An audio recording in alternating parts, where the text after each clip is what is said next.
ನೋಡಿ ಇದು ಮೈಸೂರು ರೋಡ್ ಅಲ್ಲಿ ಇರುವಂತ ಪೆಟ್ರೋಲ್ ಬ್ಯಾಂಕ್. ಈ ಅಪ್ಪ ಹೇಳ್ತಾನೆ 100 ರೂಪಾಯಿ ಯಾರೋ ಕಸ್ಟಮರ್ ಹಾಕ್ಸ್ಕೊಂಡು ಹೋಗಿದ್ದಾರೆ, ಗನ್ 0 ಗಿಡದಲ್ಲೇ 100 ರೂಪಾಯಿಂದ ಹಂಗೆ ಕಂಟಿನ್ಯೂ ಮಾಡ್ಬಿಟ್ರು. ಕೇಳಿದಕ್ಕೆ ಇವಾಗ ಗನ್ನು ಸರಿಯಾಗಿ ಇಕ್ಕಿಲ್ಲ, ನೋಡಿಲ್ಲ ಅಂತೆ. ಯಾರು ನೋಡದಲ್ಲ ಹೆಂಗ್ ಹಾಕ್ಸ್ಕೊಂಡ್ಬಿಡ್ತಾರೆ? ಇದು ಮೈಸೂರು ರೋಡ್ ಅಲ್ಲಿ ಇರುವಂತದ್ದು ಪೆಟ್ರೋಲ್ ಬ್ಯಾಂಕ್. 100 ರೂಪಾಯಿಂದ ಹಂಗೆ ಕಂಟಿನ್ಯೂ ಮಾಡ್ಬಿಟ್ರು. 320 ಹಾಕಿ ಅಂದ್ರೆ ಇವಾಗ 420 ಹಾಕಿದೀವಿ ಎಕ್ಸ್ಟ್ರಾ ಬಿಡಿ ಅಂತಾರೆ. ಗನ್ ಸರಿಗೆ ಇಕ್ಕಿಲ್ವಂತೆ.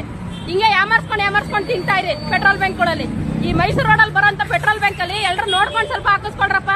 ಗನ್ನ ಸರಿಗಿಡಲ್ವಂತೆ, ಬೈ ಮಿಸ್ಟೇಕ್ ಆಗ್ಬಿಡತ್ತಂತೆ ಇವ್ರಿಗೆ. ಇವ್ರ ಜನ್ಮಕ್ಕೆ ಅಷ್ಟು ಬೆಂಕಿ ಹಾಕ ಯಾಮರ್ಸ್ಕೊಂಡು ತಿನ್ನೋದೇ ಆಗೋಯ್ತು ಇವ್ರದೆಲ್ಲ. ಯಾಕೆ ಗನ್ನ ಸರಿಗೆ ಇಟ್ಬಿಟ್ಟು 0 ಹಾಕಿದ್ರೆ ಆಗಲ್ವಾ?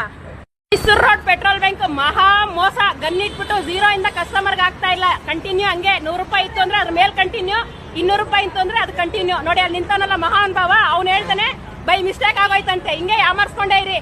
ಯಾರಾದ್ರೂ ಪೆಟ್ರೋಲ್ ಹಾಕ್ಸ್ಕೊಳ್ಳೋರು ಮೈಸೂರು ರೋಡ್ ಅಲ್ಲಿ ನೋಡ್ಬಿಟ್ಟು 0 ಇದೆಯಾ ಅಂತ ನೋಡ್ಬಿಟ್ಟು ಹಾಕ್ಸ್ಕೊಳ್ಳಿ. ಸರಿಯಾಗಿ ಇಡಲ್ವಂತೆ, ಇಲ್ಲಿ ಗನ್ ಸರಿಯಾಗಿ ಆಗಲ್ವಂತೆ, ಬೈ ಮಿಸ್ಟೇಕ್ ಆಗ್ಬಿಡುತ್ತಂತೆ. ಇನ್ಮೇಲೆ ಹಾಕಿಸ್ಕೊಳ್ಳೋರೆಲ್ಲ 0 ಇದೆಯಾ ನೋಡ್ಬಿಟ್ಟು ಹಾಕ್ಸ್ಕೊಳ್ಳಿ. ಪೆಟ್ರೋಲ್ ಬಂಕ್ ಮಹಾ ಮೋಸ ಇದು ಮೈಸೂರು ರೋಡ್ ಅಲ್ಲಿ ಇರುವಂತದ್ದು. ಪೆಟ್ರೋಲ್ ಹಾಕಿದ್ ಪುಣ್ಯಾತ್ಮ 150 ರೂಪಾಯಿಂದ ಕಂಟಿನ್ಯೂ ಮಾಡಿದವರು ಈಗ ಹೇಳ್ತಾವ್ರೆ ಬೈ ಮಿಸ್ಟೇಕ್ ಗನ್ ಇಟ್ಟಿಲ್ಲ ಅಂತ. ಗನ್ ಇಟ್ಟಿಲ್ಲ ಅಂದ್ರೆ 0 ಬರಲ್ವಂತೆ. ನೋಡ್ಕೊಳ್ರಪ್ಪ ಈ ಪುಣ್ಯಾತ್ಮನ ಮಕ್ಕ. ಮೈಸೂರು ಪೆಟ್ರೋಲ್ ಬ್ಯಾಂಕ್ ಹತ್ರ ಇರೋದು, ಮೈಸೂರು ರೋಡ್ ಹತ್ರ ಇದು. ನೋಡ್ಕೊಳ್ಳಿ ಬೆಂಗಳೂರಲ್ಲಿ.